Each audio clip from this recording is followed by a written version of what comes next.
Hey, Nam. Hey, Jeremy.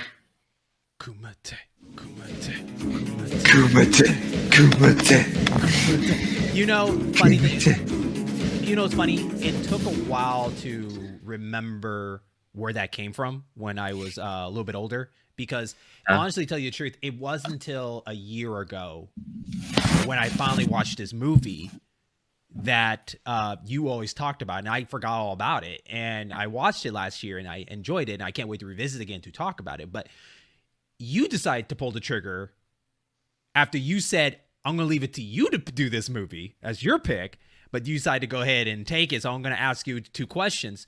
Why did you choose Bloodsport? And why are you going to take that away from me after I told you I like Bloodsport? I, I don't know when you were actually going to do Bloodsport. First off, welcome to the new season, everybody. New Season season 3. 3. I chose this movie because I just think it was time. I think for this one, it's good to kind of go back with something classic too, as well. Not as wholesome as Karate Kid, but we kick it off with Jean-Claude Van Damme's career, which is one person that we haven't actually talked about in this show yet. But also, it's based on a true story of Frank Dux. For me too, it brings up memories of my childhood because that's when I first watched this was when I was like a little kid with my friends Tony, Johnny, and Jerry. And shout out to those guys. We watched this together, and it was really cool because we were really, we were into the martial arts just because that was kind of like our thing. Yeah. And what makes me sad is that this movie in itself is the basis of what either a Street Fighter and or Mortal Kombat should have been, but was never. You think because they went a little bit too over the top with their ideas, including Van Damme to Street Fighter? Yeah, yeah. Something as simple as like this, where there's this like evil underground tournament where you gather fighters and stuff like that. You could easily have done a Mortal Kombat basis off of this, and you could have easily done a Street Fighter basis of this. In fact, if I'm not mistaken, one of the cartoons is based, animated movies is based on like something very similar, where you go into the shadow world. I always think Mortal Kombat could do this very well. Just the fact that like each stage can be, you know, eyes dazzling for which room you're going to be fighting in, instead of their idea of going into different dimensions and whatever. Yeah, Street Fighter though it's weird, right? Because like if I remember correctly in the games, there is tournaments, it it felt like more Street Fighter was more of like territory. Like I'm gonna come to I'm gonna come to your area and beat you. like a wandering fighter. Yeah, Right? I feel like that. It's almost like it could be a secret tournament like that. Like Mhm. everybody has a list, like here's the person you got to go after or something like that. But Mortal Kombat fits this perfect to me more, especially Yeah, like I agree. you can see like stage with spikes everywhere. I mean, look at the backgrounds of Mortal Kombat. Like all those places are like kind of stages of their own, Mhm. weirdly enough. And so Yes. it'd be interesting to see what with there. Bloodsport is so special in that way because the fact that you're getting this multicultural group of people coming in to do fights. So you're seeing these people represent everything, kind of similar where Street Fighter might have got the idea from, maybe. I don't know. But just the fact that like I remember just how multicultural everybody was. And we're bringing the best person from this part of Africa, this person best in America, Australia, and all this stuff. And I last time I watched it, I enjoyed everybody had a different unique fighting style, for better, for worse. You know what I mean? Like it's like, okay, it's not the best idea, but at least you're different. And there were some surprise factors. Like I was surprised by the fact of some of the fighters that they got in here, So yeah. Yeah, no, I'm with you too. Actually, I thought Fighting Street was actually in this movie. Oh yeah. Mm-hmm. The actual game itself, or some a game. For some reason, I thought Oh, I want to it's. say Well, I guess we'll find out. yes. Yeah, yeah. And definitely, you can tell Jean-Claude Van Damme had to be the inspiration for Johnny Cage in this movie. There's no way that he wasn't, right? Mm-hmm. Like when they watched this movie, they were like Johnny Cage. When they watched Big Trouble in Little China, they were like Raiden. But let's go ahead and talk about the trailer, man. What did you think? Um, most of the time you're going to hear this a lot in our shows. If you're joining us in season 3, just your first time listening to the show, you're going to hear the word fun and straight to the point a lot. It's true, because that's what some trailers do. Like, you have some trailers that are straight to the point, some that overstay their welcome, some is over explaining, some are dazzling, some are great looking. Here, it's a martial art movie. It's the best of the best. No relation to that movie title. It's the best of the best. It's straight to the point. And that's what people want to see. Like, this is called Bloodsport. The name is Bloodsport. Like, you got to show blood and some sport in it, right? So show us these badass people kicking ass, right? And I think they pulled that off. But kept it secret, right? We haven't seen the best. We've seen a lot of fighters, but we're not seeing everything they got. And I think they did a good balance of, like, I want to see what the other one got. We saw Van Damme show his stuff.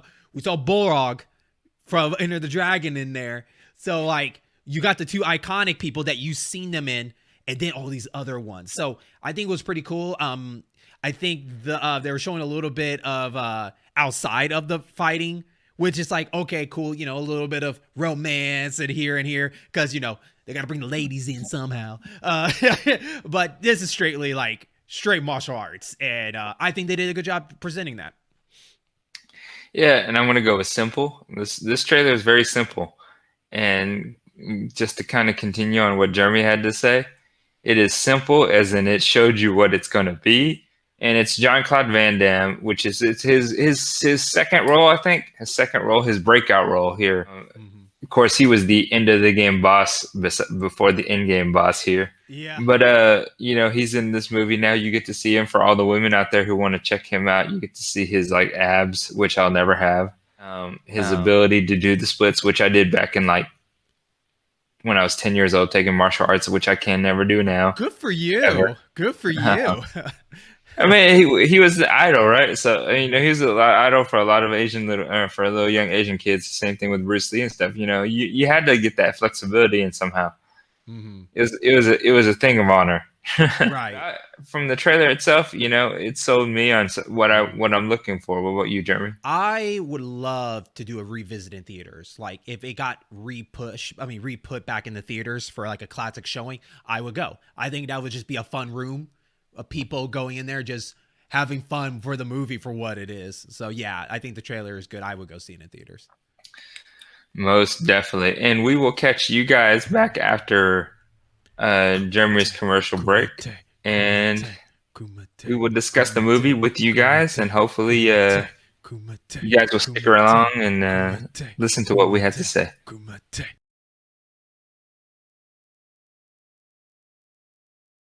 And welcome back to There Will Be Blood. That's what I feel like the alternate name for this title will be. That is Bloodsport.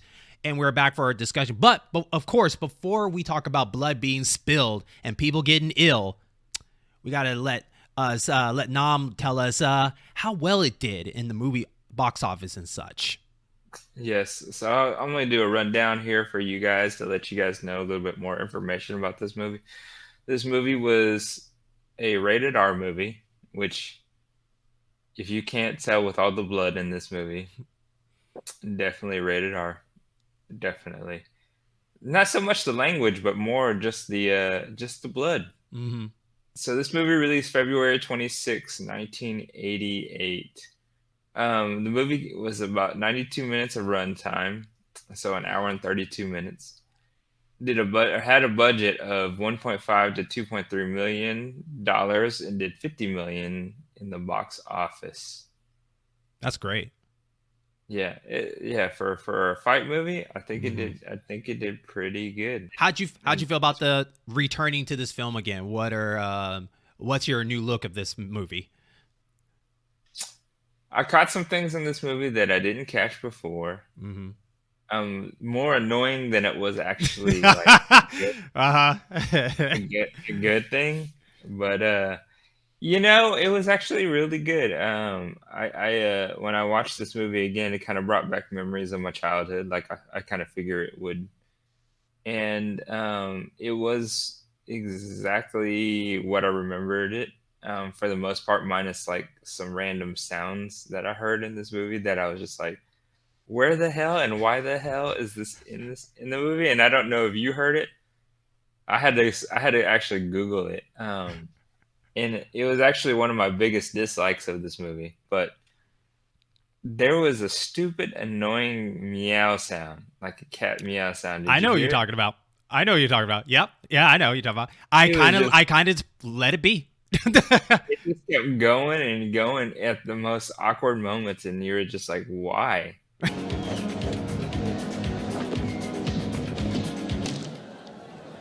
Watch this, Frankie. I'm going to show you how it's done, buddy.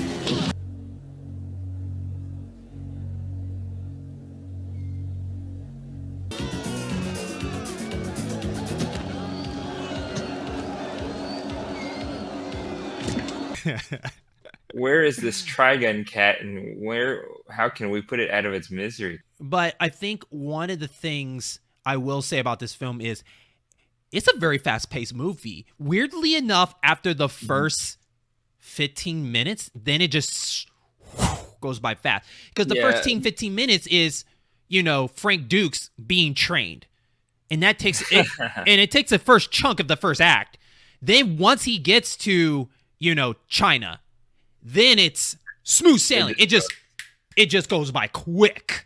It's almost like sorry we wasted your time. I promise you the build-up's worth it. And they just let it go from there. And so Yeah, you're absolutely right. So like the very first part of the movie, you said 15 minutes, which is about where it was at. So like I would say the first 3 minutes of the movie was just kind of setting up the Kumite. mm-hmm. And then like legitimately the next 12 minutes, which has actually been timed, is the longest flashback done in a movie, where it was legitimately a 12-minute flashback of Frank Dux, just him and his Matt Sensei. I can't believe that's a record somewhere, but okay. But it was definitely interesting. I do agree with you though. It was pretty fast paced from there on out. Mm-hmm. And for like 132, 1 hour and 32 minutes, 1 hour and 37 minutes, roughly somewhere around that range.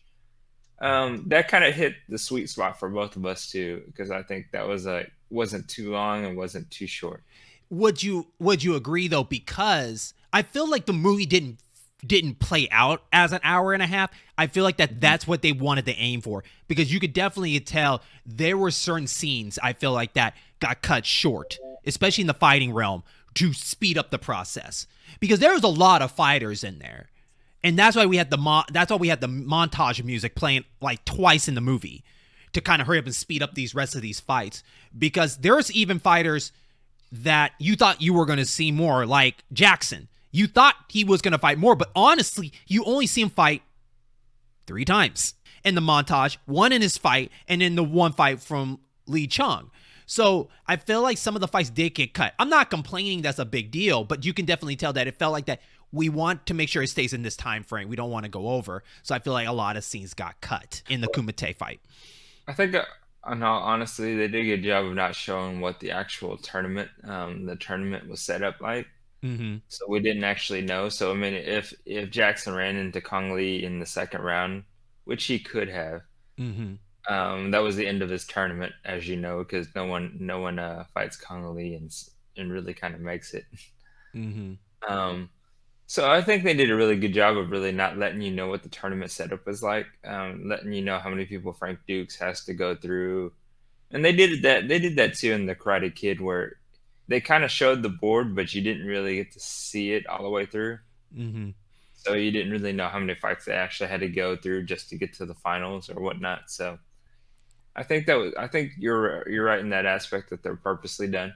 A part of me wants to say the same thing where you were saying that I think they did have a sweet spot number, but one of the biggest things I liked about this movie is it was a very, very simple movie. Mm-hmm. it's a tournament. This dude is fighting to honor his sensei and their clan because the sensei's son died. And they added stuff to it that really didn't need to be in this movie. But I think it was a very straightforward and simplistic movie, which I actually liked. I enjoy out of an 80s movie, which is a lot of the things that we kind of missed a little bit here in 2021 too, is that sometimes simple movies are just enjoyable to watch, in my opinion. Mm-hmm. The reason why people like John Wick so much is because there was no convoluted story. It was simple. There was a dude who killed his dog, and he went out and just murdered everyone. Mm-hmm. And this aspect too is like there's a tournament that is done every year, I guess, or every so often. Mm-hmm. There's a dude who's wanting to honor his sensei's name as a dying wish. And he went and he wanted to go and he fought in this tournament, and the tournament was straightforward. You had this badass that was in this tournament, and you're trying to beat this badass. It's funny because I believe even in video games and in movies where you can retell a story over and over again, but what are you going to do that makes you stand out from everybody else from that, right? Because let's be honest here, this is not an original story. It's always been, someone joins the tournament, they have to prove themselves or defeat the person, all that stuff. We've seen it before in different forms and whatnot. What do you do that is different in your way? And so Bloodsport did it different in their own way. And it's funny because Bloodsport, to me, there are more dislikes of this film than likes about this film, but I still enjoy this movie for what it is. And that's weird to say. I think the Kumite itself made up for a lot of the stuff that annoyed me about this film. No, I agree with you in that aspect too, because I think for me the likes are very simple in this movie, but if I were nitpicking this movie, way, way, way more dislikes than likes in this movie for me. It's funny because like nitpick is a strong word for me, because nitpick to me is me, I'm searching, and the movie itself really shows some stuff in front of you that's like, why is this happening like this? Kind of like that. This movie didn't make me search for bad things. I just saw it and I'm like, why? For me, it's not really nitpick. It's more like, I just didn't like the way they decided to go at that route for what this movie was trying to do. Yeah, see, for me, when I say nitpick, is like I actually had to think about it, because I think when I went to watch this movie, I was like, all right, I'm just, I just enjoy it for what it is.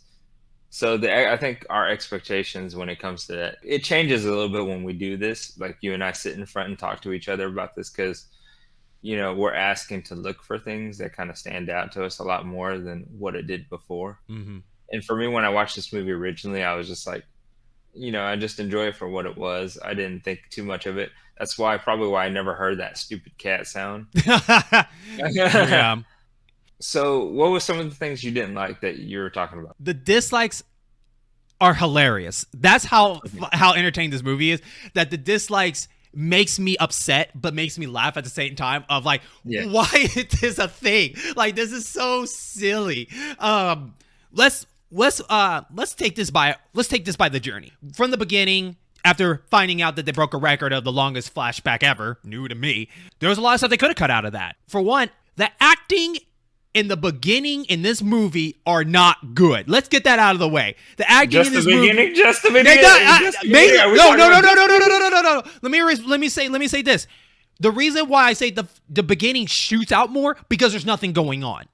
Like at least in the second half, there's action. So acting is kind of in the background. But here, they really want you to focus on what is going on about Frank and the flashback and the sensei and all this stuff. And then when we get to China, there's some acting, but the fighting makes up for that part. It's like, fine, who cares? You guys talk, whatever. Let's kick some ass, So the whole part of the beginning to me could have been cut out. I didn't need to see Frank and his friends sneaking into a house, which, by the way, bad idea to open your window door. And two, you were already there picking up the sword. Just take it with you. You dropped it in 2 seconds. Like they make it sound like the window was like across the room. Like, no, you're literally 2 steps out the window. You could have took the sword with you. This movie would have been over. But I didn't need the flashback of that. They could have just had a flashback of Frank being trained and talking about how his best friend, which 2 scenes showed they were best friends, he got killed. And then they could have pushed to have him to be this warrior. And I will give Van Damme a little bit of wiggle room. I'm not expected acting to be top notch. This is a fighting movie. I will get... Is this first a major role? Yeah. So I'm going to cut him some slack on that because I think he makes up on the second half with the fighting, everything like that. I'm not defending he's a great actor. I'm just saying that for the first time, whatever. It's a fun action movie, whatever. But everybody else around there is not good. The kid that played Frank when he was young, terrible. That was so bad. Yeah, it's terrible. Bad. The sensei, I don't know if I can blame him or not because I think he got dubbed. So I blame the dub person. The sensei was also in Enter the Dragon, right? As who, by the way? As the sensei in Enter the Dragon. Oh, with the disguise. I didn't know that. Okay. Yeah, I didn't realize that either. That. I didn't realize that either. I had to look at it was Bolo. So Bolo and the sensei are 2 people from Enter the Dragon that came into this movie. So it was definitely interesting. So I wouldn't even notice that because he must have that movie is what, about a decade old at the time? So that's a big age change for me. You know, especially his getup where he's not very facial. He didn't have a lot of facial in that way, the way he is now. So either way, the dub for him was not the best for it. But funny enough, the sensei did carry those scenes. I was going to say the sensei's dub was way better than Frank Dux' dub, which threw me off. Yeah, but the sensei carried those scenes for those long 12 minutes. I get the training. The training went a little bit too long. You could have just took the highlights, what we cared about. And let me tell you, the whole tying rope tree, totally a waste of time to me. That did nothing for me. It was impressive, man. It was impressive if both trees fell. One tree fell, like, okay, whatever. I was more intrigued by the dinner table than anything. Because I was like, okay. And shout out to the wife that only got like 2 lines. And you're good. You're good. You're good. All she just looked at him like, that's all she did. I was like, okay. But I think the flashback, like I said, was too long for his own good. We get it. I think if they were going to spend 12 minutes of that, we could have got a little bit more of a background of his master being in Kumite, because we know he was in Kumite. Can we get some information what he did there? I mean, his son talked about it at school for his one scene and whatnot, but just the fact that, like, it would have been cool. He talked about his experience there. Like, did he win? Did he lose? Like, we don't know. You know, that would have been more fun information to find out, or even a flashback of him in the Kumite or something like that. That would have been pretty cool. That was one of my dislikes too. But to go through your flashback conversation there. So the flashback did bring up a lot of things that you immediately just noticed were bad in this movie. So the voiceovers in this movie is just horrendous. And I know it's an 80s movie, but it was just absolutely horrendous. Kind of another thing that Jeremy pointed out, there was only 2 good actors in this movie. Like, legitimately 2 good actors in this movie. And they weren't even that great, but I mean, I was okay with them. Rawlings, which is Forrest Whitaker, which I thought did a good job with this character. And Jackson, honestly, were the only 2 actors in this movie who were actually fairly decent with their characters. You don't think Helmer gets a shout out? Who? Helmer? Oh, Norman? No, I don't actually. So Rollins, Forrest Whitaker, and Jackson were the 2 people I thought were actually good actors in this movie. Or at least acted in this movie. I say good, but you know. Mm-hmm. Jean-Claude Van Damme was horrible. Which, I mean, he would probably tell you himself he wasn't really ready for this. Those 2 things definitely when you first watch this movie. Would you? Let me ask you something before you move on. Do you think that'd be a turnoff point where people are like, you know what, not feeling this? Or do you think people would like, okay, let me see where this goes though? You know, I don't think so. I don't have as much complaint as you do on the flashback, other than the bad acting and the voiceovers. Because there is a sense of understanding why he got to the position he got into and how. I do agree with you on the Kumite aspect of things, which I'll have a question here. Mm-hmm. So why is the Kumite such a secret or so protected? Shout out to Jerome here. This tournament was created for the Black Dragons, which, if you have the word black describing anything of a group, it's generally not good. Yep. So apparently this underground group created this tournament to show off the best fighters. We don't know why, but to show off the best fighters. And it's so protected by the police and everything else, but we don't know why. You can't get into it. You can't get into it, but there's a bunch of people in the audience who are watching. Some of them are fighters, I get. Some of them are not, which I don't understand. It sounds like it's fighters and special people that get invitations. Yeah, special people that get invitations that can bet on it. So if you're a high roller, I guess. Yeah. Kung Lee has never been defeated in it, and he's been undefeated for a while, which is weird because Jackson has obviously been to the tournament a couple times. Oh, don't get me started on that. Oh, yeah, go I was on. gonna say Jackson has actually obviously been in the tournament a couple times, but you're not quite sure. Like, did he just suck? And then if he did, why did he get invited? Because he obviously didn't fight Kung Lee before, because if he fought Kung Lee in the previous tournaments, he wouldn't be there. So he definitely lost somewhere. Definitely lost. Yeah.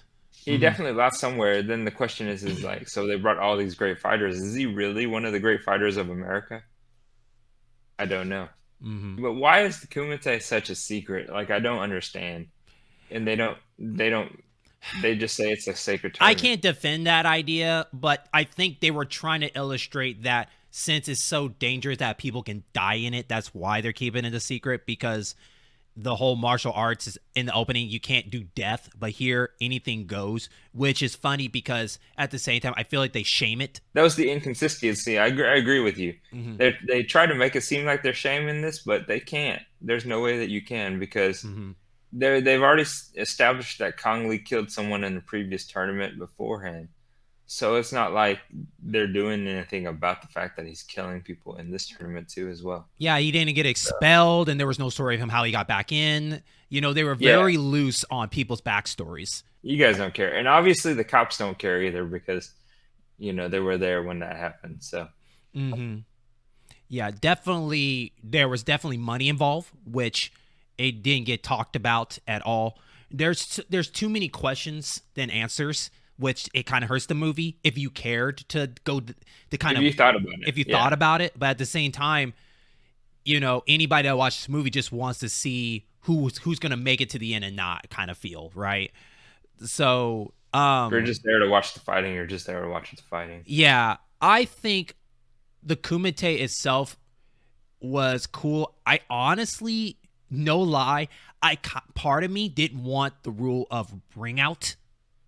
I think it should have been, say, uncle or death to really spice it up. Whereas, like, you either say mate, which, you know, they explain as uncle, or death to kind of give it more of like, oh, it's about to go down. Like, these people, somebody, you know, I don't know. It gives it more intense for me instead of just ring out, because there was a couple of ring outs in there. And I feel like that, I don't know, it's just kind of like a cop-out kind of way for this movie to really hurry up and get to the good part. And I wish there was some parts where we got to see some good finishers more than just ring outs and stuff like that. That's just me personally. So I don't think the purpose of it was because of the whole death thing. I don't think the death thing was actually something that they intend to actually have other than it was accidental, because let's not forget, this is all Frank Dux' real life, real quote unquote real life memoirs of the tournaments. I think ultimately my thought is they just want to have a tournament where it's just Mortal Kombat and there's no death, and that's unless it's incidental death, and that's fine. But to me, the whole ring out thing. Sorry. Oh, go ahead. So the whole ring out thing means that you as a fighter, you ultimately weren't in control of your situation or your body or the fight in order for you to stay out from getting knocked out of the ring. So hence you're not a good fighter. That's how I feel when it comes to that particular rule.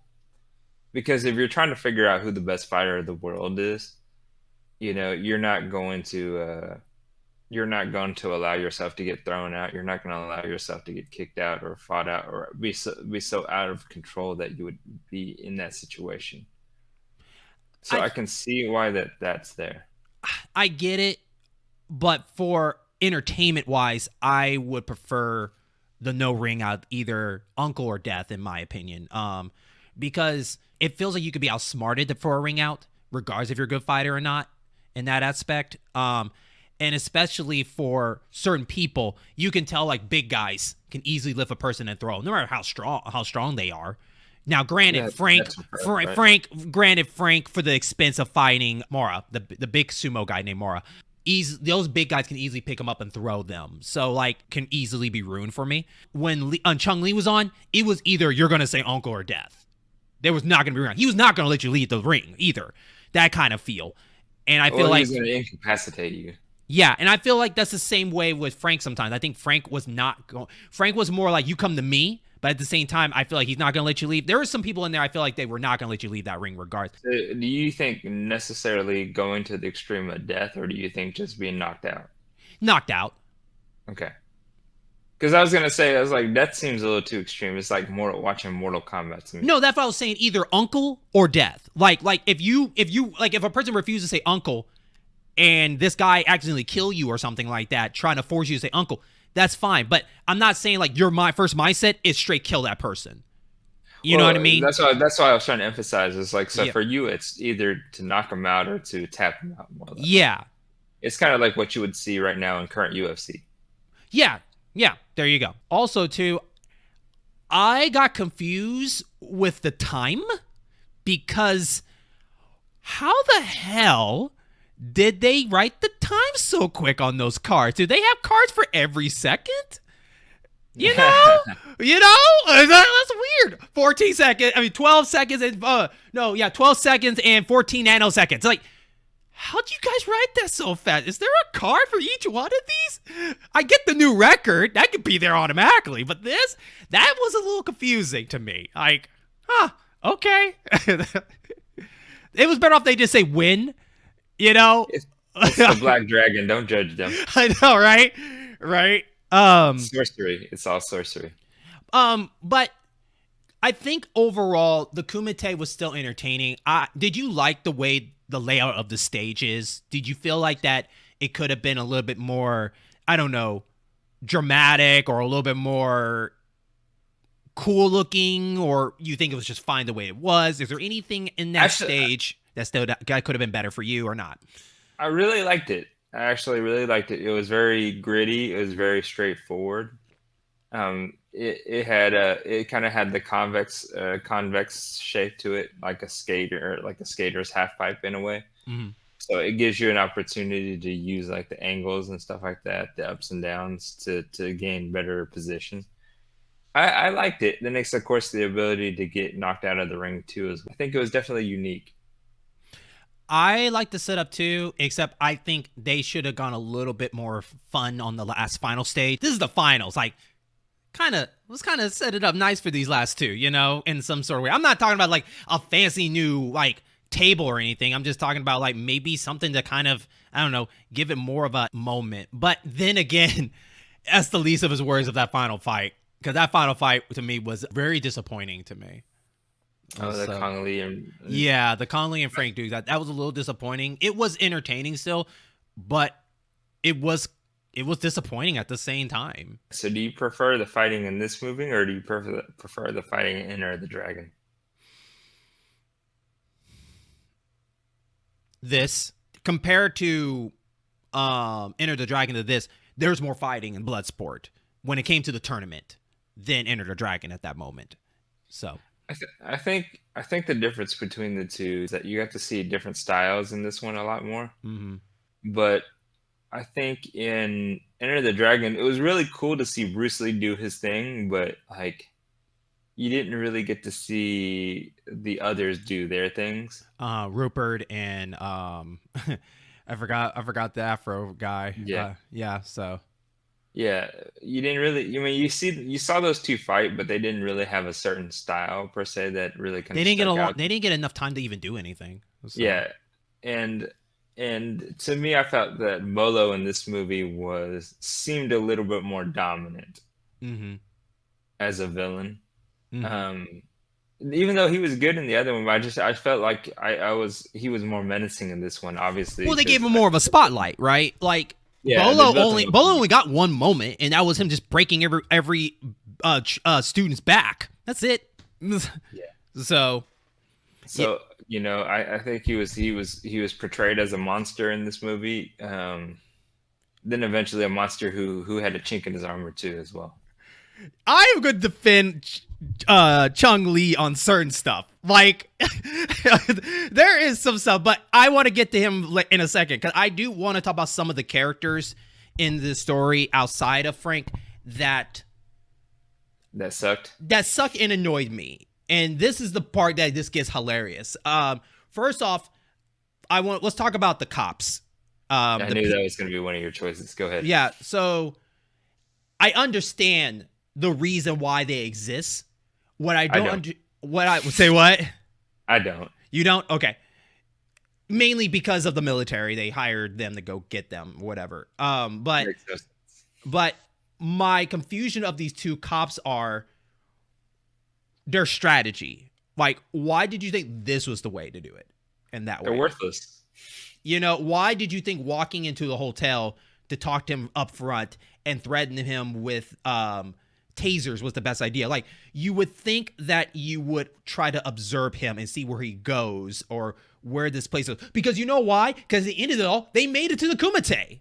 So it's like the same time. It's like, if you just followed him for the first time earlier, you would have been fine. It's not like Frank was looking out for you. You know, after he outdid you, his guard was down. He was doing normal stuff.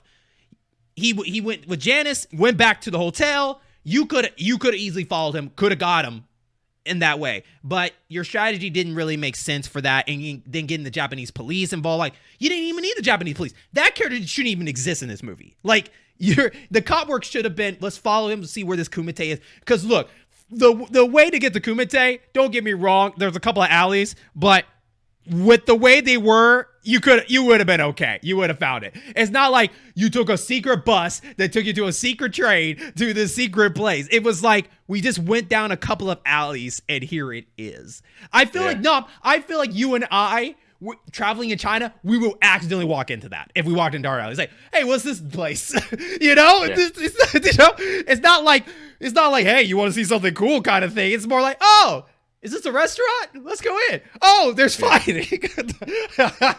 So it's so weak that how they wanted to make these cops do it. And they wasted so much time for them doing the chase scene that was unnecessary. Trying to get to know these two cops, which was pointless. Even the part where they went to that restaurant that no Asian people go to because the food is terrible kind of joke. And I'm like, okay, whatever.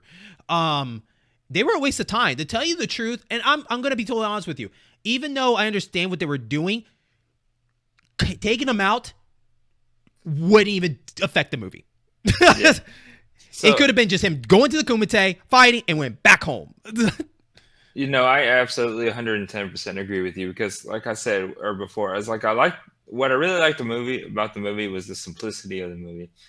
What I didn't like about the movie was the things that they tried to add into the movie that was not necessary. And the two cops in this movie were absolutely not necessary at all.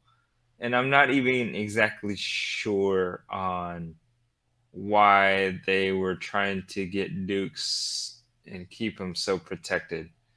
Because it wasn't like he was John Cena or something where he ran a company and he carried like a whole battalion on his back or anything like that for the army.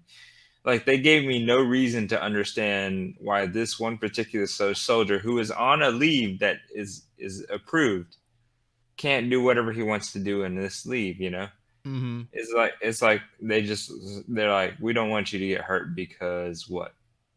You know, what happens if he slips and falls in the bathtub and breaks his back? Like, what are you going to do there? See, and that's where, you know, the hard part about this movie is we like how the movie's straightforward, but it's too straightforward where we're not getting these background, at least a little bit more backgrounds of what they are, like what Frank Dux. Like, give us a little hint why instead of Frank can't go. Like what is the it? other question? The other question is, does it even need to have that? You know, do we even need to know anything about his backstory? Because we don't even need to know that the army was trying to stop him. Mm-hmm. We don't know why they're trying to stop him. We didn't really care to need to know why. Yeah. Why they could have taken that out of the movie and just been fine. The other thing, and you touched on this too, Janice is absolutely worthless to me. Oh, Janice hurts the movie the most to me. Out of everybody in this whole movie, Janice hurts it the worst to me. She is the biggest hypocrite in this whole movie. And go ahead. I have my parts. Go ahead. Yeah, I'll let you go with the two cops. I'll go with Janice, and she'll fill it in. You'll fill in whatever you need to say on that. So I think Janice is absolutely worthless because, first off, we don't need a love interest in this movie. There's no need for a love interest, and whether she is a quote unquote love interest in the movie or not, that needs to be. I don't get it. I don't get it because she's a reporter who wants to report on the Kumite, which isn't very secret, which she already kind of knew about the Kumite, where she's like, it's an underground cockfight. Okay, so you don't know why. She literally says what the audience will say about this movie is that, why is the Kumite so sacred? Why is it so whatever? It's the exact same thing we're asking. We don't know. So you get to the Kumite, you watch the Kumite, and then you find out it's just a bunch of fighting. So what are you going to report on it? Why do you need to report on it? Then the whole her and Frank Dux, she gets with Frank to try to get into the Kumite. She sleeps with Frank. He doesn't give her a chance to go into the Kumite at all, and she's just like, whatever. Good for Frank. And then she hooks up with the high roller. She hooks up with the high roller to get into the Kumite, and it makes no sense. No, it doesn't. The Kumite was so sacred. Why? Why does everyone know about it? She could have done the exact same the cops did. Just follow Frank. Everybody, just follow Frank. He will take you there. He doesn't know better. Let's follow him. There is nothing. She has brought no value to this movie in any way, shape, or form that I can think of. I can't sit here and tell you, Jeremy, what one positive she brought into this movie. Do you think she's cute? If she's not cute, then you got nothing. I mean, she's pretty. There's your one. But you could have easily solved that like you did Enter the Dragon and just had a bunch of hookers hanging around the streets. Or you could have had a bunch of ring girls who walk the ring or whatever. She makes zero contributions to this movie in a sense, and I'm not talking about the actress herself. I'm just talking about just her character and how it was written in this movie. Like, a part of me is just, it's Frank Dux' way of boosting his own ego, you know? The actual Frank Dux, not the character in the movie. Yeah. Because I don't see how she fits in the story, just like I don't see how the cops fit in the story. Like, this movie could have been a journey movie about Dukes and how Jackson got together, and also how Tanaka's trying to keep them together, trying to keep them in order so that they don't get in trouble. And we could have had Ring Girls where we can see their, you know, if you're wanting eye candy in some way, shape, or form. But she's obviously not someone that you would, in current 2021, want to have your daughter look at and try to be like, because you have a reporter who's sleeping around to try to get a story. That's not a good light. So I mean, Jeremy, I don't know what else she brings to this movie. Even the lovey moments means nothing. Dude, her personality is on top of that, the more annoying than what her whole idea of what the character's supposed to do, because she's so hypocritical and stuff. And like, she says, I want to know about the Kumite. I want to see Kumite. And she makes her way there just to be inside, and then tells Frank that, you know, hey, you can't, this is terrible, you shouldn't be fighting, and all this stuff. Like, look what happened to Ray Jackson, which Ray did it to himself. I will get to Jackson, because Jackson got on my nerves on a little bit of things. But through this whole movie, I kept saying, like, Janice, no one invites your ass to come to this tournament, so you gonna come in here and complain. Like, no one invited you. You have no right to say anything about it. Your ass should have stayed in somewhere else, because you shouldn't have been part of this. That annoyed the hell out of me. And then what happened? Here she is at the very end, rooting for Frank, trying to get the police all involved in this matter, and then she comes in like, I'm rooting for you, Frank. He's like, were you just against him, and now you're with him? Now you're with him all the way into death, It annoyed the hell out of me. Of like, after the hospital thing, she just felt like that they made her character have to feel like that she has to question Frank's motives. Like, why? She has to try to save him for some reason. Why? Save him for what? He obviously can take care of himself. Yeah, and Ray's situation, she didn't even look at it that way. They really tried to sympathize to make her do something that didn't make any sense with Jackson. Like, Jackson did that to himself. Let's be honest here. I don't care if anybody watches this movie a million times. Jackson starts talking shit. He got what he deserved out of it, and that's the lesson. But Janice should not be using him as a trigger of, you shouldn't fight. What happened to Ray? I was like, I'm sorry, did you not see Ray talk shit? The fuck, Well, I mean, that was the question. She wasn't in the Kumite to watch Ray take and go down with Kong, right? No, but she was at the hospital when it happened. Well, wait, no, she was. No, yes, she was. Hearsay, right? No, she was there. Yes, she was there on the second day. I remember that. She was. Yeah. I really have to get in. Remember, she was with the dealer at the time.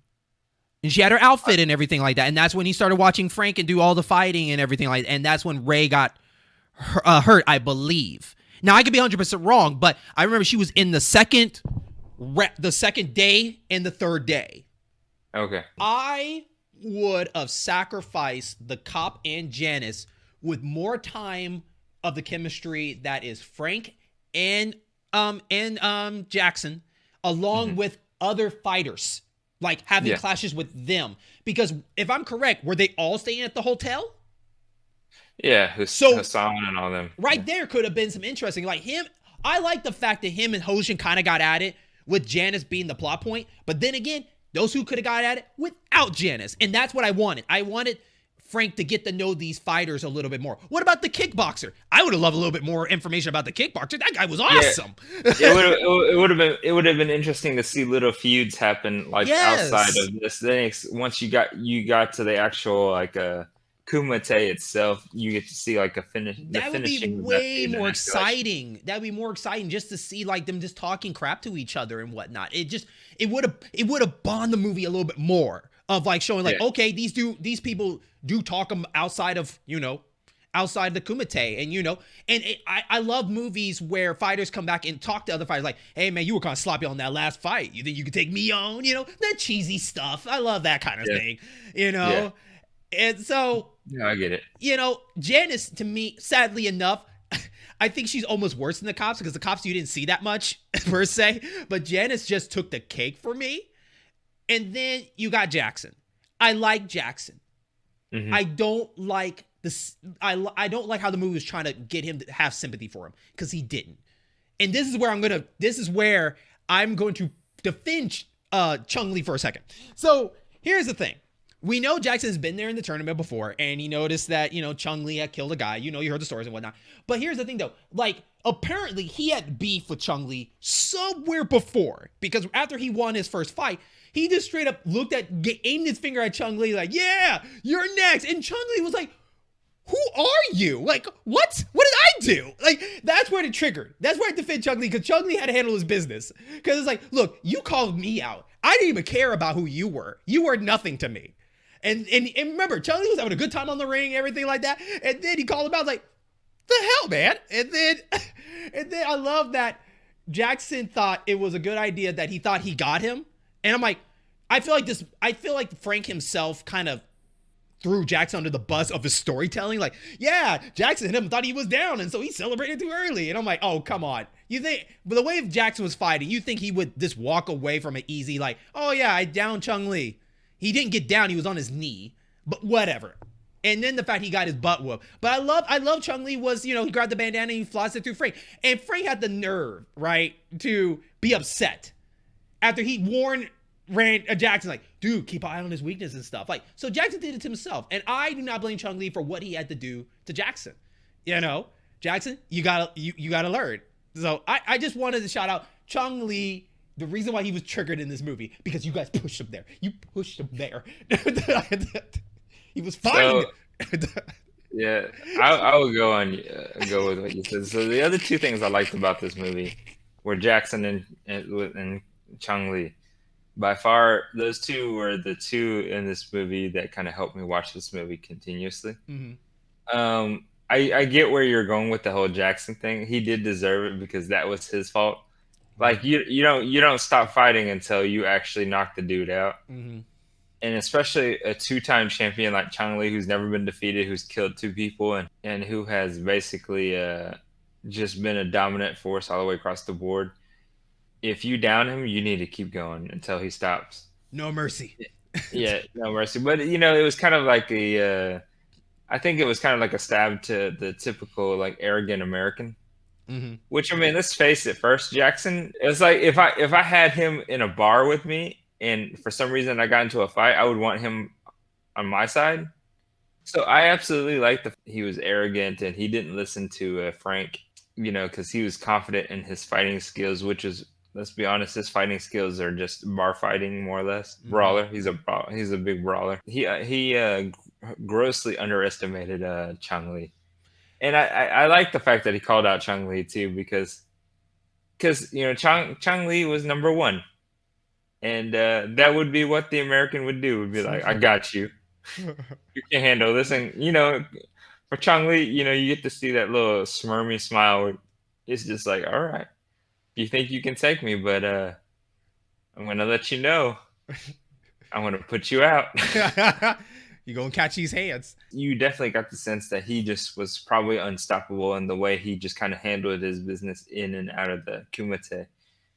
And how kind of like confident and arrogant he was all the way through. And you can kind of tell as the movie was going that he was losing it a little bit with Frank every time he kept seeing Frank fight. So that's why you saw him in the final fight be the way he did what he did in the final fight to try to hold on to his title, because he's grasping, because he's just like, you know what, maybe this dude can beat me. Which is fair, because I think they did a good job of building the hero too. Mm-hmm. I think they did a good job of building Frank as someone who is formidable against Chung-Li. So what do you think about that? I think Chung-Li, funny, he only really has 2 lines in the movie. Bricks don't hit back. Very good. But brick not hit back. And you're next.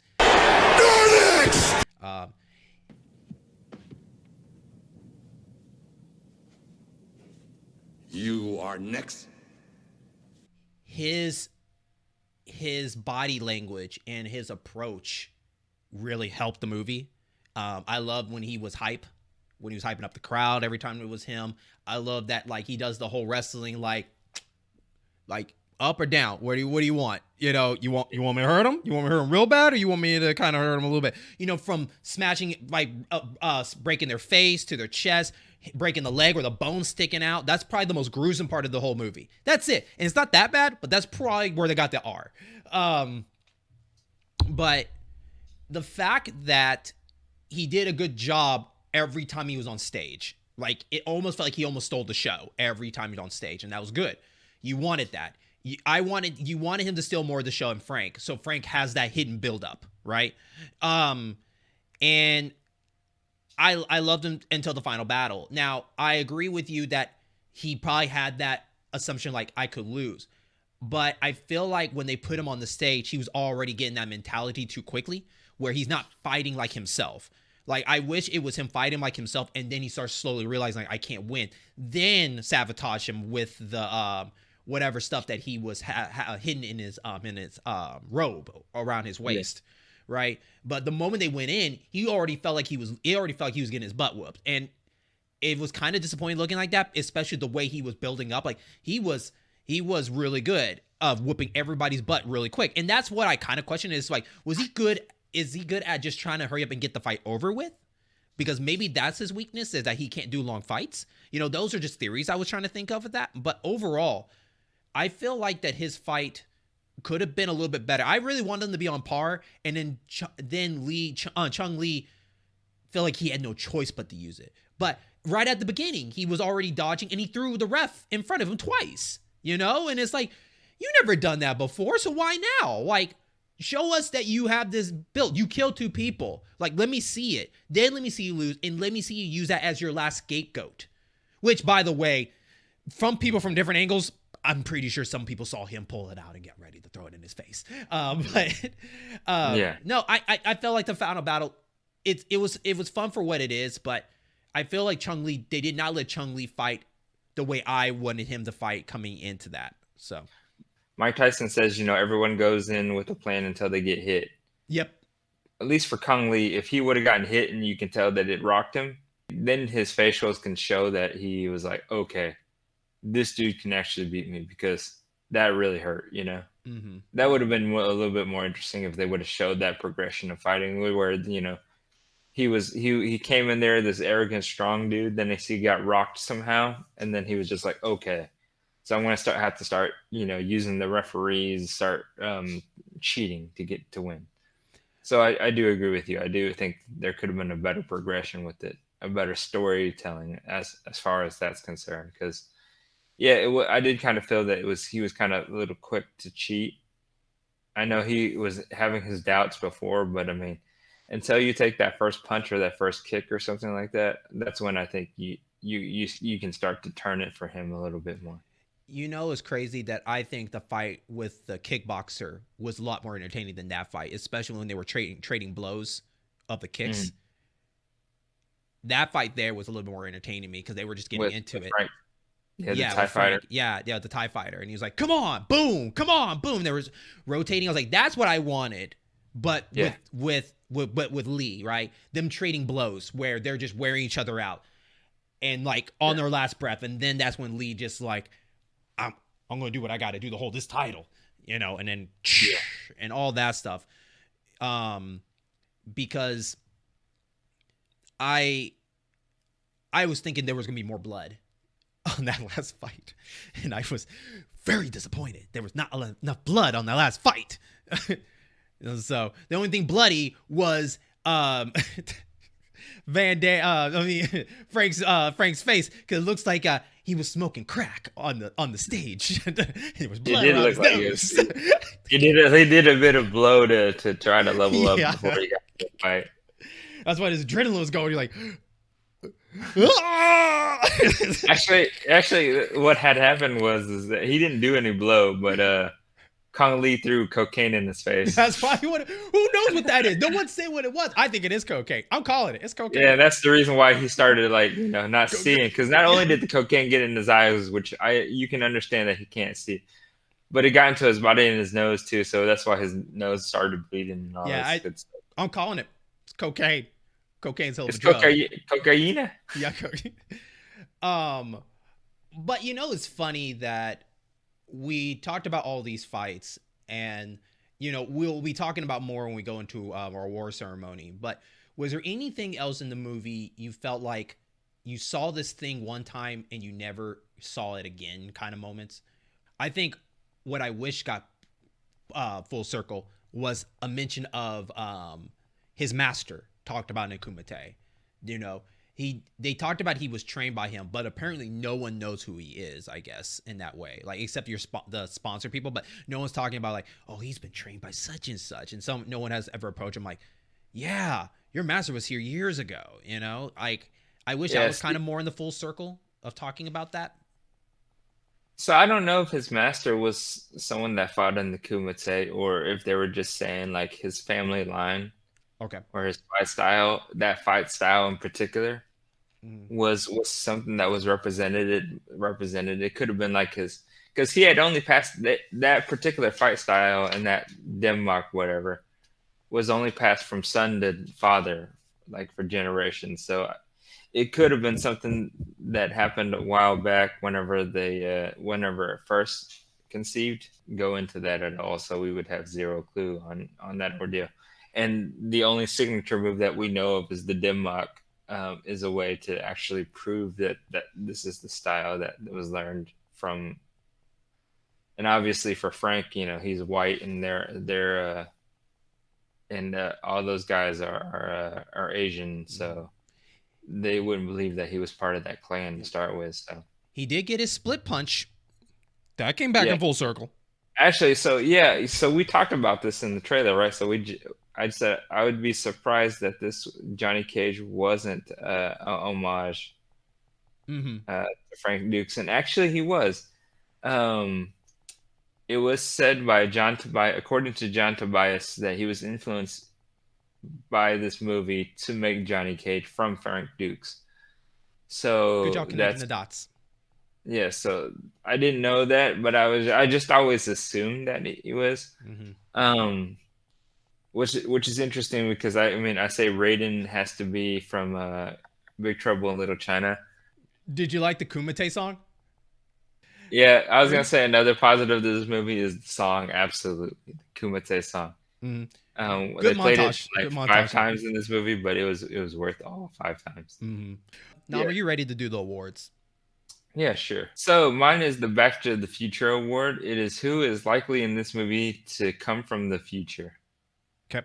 So my choices are A, Jackson, because the reason why I said Jackson is one of those guys is because he either fought in Kumite before, or he just happened to travel and he just happened to know information from the Kumite that was written from the future, for him to be able to tell Frank that, Kong Lee is this, Kong Lee is that. Okay. And be kind of arrogant in that aspect too. So the second choice that I have is also is the Booker, or is not really the Booker, but the High Roller that was there too, who was trying to act like Frank was like the best fighter. He knew the entire time, just to put money on Frank, because he was just like, you good fighter. He knew Frank was gonna win already. He knew. That's why he was stalling. That's why he was stalling for him. He was gonna bribe the people that, like, when Frank was running late. It's like, no, wait a little longer. Then he took the money back right when he came. It's like, oh, that's vicious. Yeah, I was gonna say he bought the Kumite Sports Almanac back in like 1985 or something. He knew. And next, the other person that I have nominated is Kong Lee, because he is a cyborg. He is a machine. There is no way. He is a Terminator from the future that came back just to do this tournament. Okay.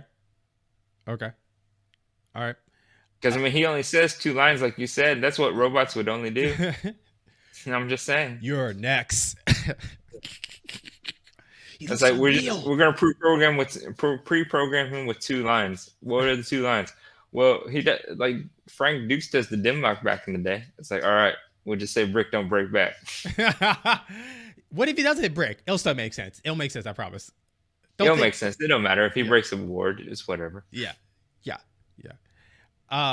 So my add-on pick is the janitor, the guy that helps clean up the mess. Like, and the reason why is in his future, is very poor. And if you manage to find something worthwhile, you could be the richest man in that time. So he went back in the future, and he heard about Kumite, and that's when he was scrubbing the blood, and he saw that gold tooth that got kicked out of his mouth. So he grabbed that gold tooth and grossly tested it was gold, and he was happy, and he left. So he got what he wanted out of it, and he went right back. He waited for the fight to be over, and then he went back. And ever since then, he likes to go back to Kumite all the time, just to see if he can find anything more valuable, so he can be rich back in his world. So there you go. Yeah. I don't know. I guess you call him the janitor, or you call him one of the cleanup members, but you know who I'm talking about, right? Yeah. So because for some reason they really want to point the camera at him, like, he has nothing to do with this movie, Nom. Nothing. That's why it's so suspicious. Like, they really focus on him, like him scrubbing, and he's like, yeah. Like you did nothing for this movie. You're from the future. Yeah. I absolutely agree with you. Actually, I have him listed under your award on this one, but go ahead. Oh, okay. So, Yeah. So with my pick and all your picks, I will go with the bet person. Yeah. That's fair. Yeah. Because he has the most to gain out of coming from the future. Yeah. And coming, Actually, it's funny. He's the one that told him that, the janitor, and he came back, to try to copy him. So when he goes back, that's fair. That's his father. I don't know. I'm still going with Kong Lee was the Terminator sent back from the past, or sent back from the future. Okay. All right. That would be actually kind of cool if they ever did a Terminator movie and Kong Lee just happened to walk across the screen as the Terminator. I'd be like, "Yep, I knew it." He still got it. He still got it. Yeah. All right. So what about you, man? My award is called, well, that wasn't the greatest idea. And this is award for we watch all these matches. There's a lot of matches you show through montage and all this stuff. But sometimes some fighters just doesn't make a good decision when it comes in the match. And they lose bad for it. So this award goes to people that made a bad decision and dealt with the consequences for that. So the first one, we talked about it earlier, Mr. Ray Jackson, by fighting Kong Lee and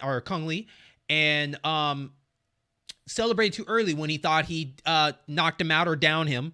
He thought he was going to get back up, and he just got into it because he wanted everybody to call out his name, Jackson, and then he got his ass kicked.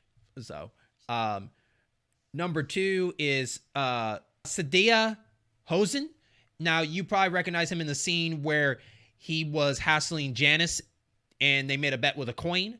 He was actually the first person he fought in day 1. And Hosen lost, but he thought it was smart to get a sneak attack in. Like, he thought the match was over, Frank was bowing down, he was done, and then he came in, but Frank felt it and knocked him out. And then the third one is Jono Gomez. Now, Jono Gomez is he is the tall African guy that was fighting Frank Dux, and right before the fight, he called him out in front of everybody, like, you're gonna die, and then he loses in 2 seconds, literally 2 seconds, and they didn't care to put that on the board, new record. They didn't care for that. I wanted up there, but no, like, here's this guy, he was buffing and everything like that, and then the last, final, and fourth one is the Monkey Fire Pumola. Was fighting the big sumo kind of guy named Mora, and he kept trying to hit him in the chest, wasn't working, so he thought he can come in with a jump and try to, like, kind of do a karate chop to his shoulders or something like that, but he got caught in the bear hug, and you can definitely hear the sound effect of his bones breaking, mainly his back. So, Nam, is there anything else you want to add to this list? Anyone who decided to fight Kong Lee. All right, so there was one particular fighter that was fighting Kong Lee. I just thought it was, like, the dumbest thing. Like, he took off his top, I think, and then he just started to flex. Like, he was an Asian dude. He started to flex, fighting Kong Lee. Okay. Which I was like, why? Why would you do such a thing? Why would you flex as if you were going to intimidate that big of a dude right in front of you? Mm-hmm. Then he got his tail whooped pretty quickly. So understood that one for there. And next, the dude who bit the tooth. He wasn't part of the fight, but, like, so I just want you guys to know, gold teeth, for the most part, are just caps and crowns. So this dude just literally bit into a bloody gold tooth to see if it was real on the mat after the dude just lost his tooth and is just surrounded by blood. So I don't know what in the right mind. You couldn't even just, like, so you couldn't take it to the back, wash it out, and then bite into it, but you're just going to do it right there and then on the mat. So I hope he catches a disease from it or something. We'll find out when he goes back to the future. Yeah, exactly. So my winner So I'm gonna choose the dude that silently pointed at Frank Dukes and like did the sign to slice his throat, because I'm not gonna lie, he was actually he's just kind of a menacing dude. He was like tall too. I think he was like 6'4", 6'5", somewhere around range. You're gonna come in that confident that you're about to beat the dude that's like the white hot baby face, and get your ass handed to you in 2 seconds. Yeah. Yeah, good job, buddy. Yeah. So I agree with you. Jackson was close up there, but at least Jackson kind of put up a fight. He Yeah, just Jackson celebrates got him her. down to his knees. So But we're talking about like the worst idea. Yeah, he talked smack, and then the moment he got kicked in the head, he lost. It was over for him. The moment that Frank kicked the black guy, Jono's head, and he was dizzy from it. It was over. He was done. He just didn't know where to jump off the stage at. So Frank helped him out. So yeah. Yeah, he got hit and he was just like, that dude hits hard. I'm going right there. Stage right. Right. Switch to camera 2. I'm going to surprise him by running away. So, okay, Nam, it's time to hit that Rotten Tomatoes. So what they thinking about what they say about Bloodsport? So Rotten Tomatoes, as everyone knows, is a site that people use to kind of decide how movies are ranked. There's just two sets of rankings, the one from the critics and one from the audience. The audience group is basically you and me, more or less. And we go to this and we use this as our little ranking system. So for this movie, for the critics out of 25 reviews, gave it a 40%. Okay. And the audience, over 50,000 people, gave it a 74%, which is a pretty good measure here in this movie. Okay. So Jeremy, which way do you lean? I am going to throw people into a loop with this. Okay, so I mentioned before, there is more bad than good in this movie, but I still enjoyed the movie. Like it's still fun to watch because the fighting makes up for it. But there's so many bumps, and the question is that am I the person to really fully watch this movie, or would I cut half the movie and just watch the second half and just enjoy it for what it is? I'm probably just cut to the second half because I already do anything. But like we talked before, they added like on top of what Nam said, like there were just so many things they added that just was unnecessary. It didn't make any sense. On top of that, all that stuff. So sadly enough, how much I like this movie, and I think it is a rewatchable movie, but just for what it is, I'm a 40. I think this is a fair assessment of the movie, the critics and the audience, because I mean, kind of what Jeremy says. I think if you go into this movie and think critically, it's definitely a 40%. I give it a 74% because it goes by quick and it is straightforward and it's very simple. I think this movie has a very simple, like, we're going to give you this journey and you take it for what it is. And I think it knows that it's not trying to be like this like Oscar-worthy winning movie. So definitely 74% to me. But if you wanted to critically think about it, I agree with the 40% easily. Okay. So with that, I want to thank everybody for listening to another great episode of our 80s Pick Bloodsport as part of the In-Game Bots program, the network of gaming and other variety of shows. Remember, we are all in the listening spots down below in the description. If you're visiting on Twitter, you can always type @ProgramN, capital P, capital E, and on there is a link tree that can link you to all our stuff on YouTube and whatnot. And by the way, if you are watching us, thank you for watching us. But also really help us if you subscribe to YouTube page, so we get a little bit more traction and a little bit more support. And on top of that, you get to enjoy all our other great content that is on this YouTube page. But for all our listeners, thank you for giving us a great listen. I never said this before, but it's good to be back, doing the movie talk and whatnot. So, Bloodsport is a good way to pop this season up. You know what I mean, Nam? And I can't wait to take you on another fun journey and all this great picks that we have lined up for you and whatnot.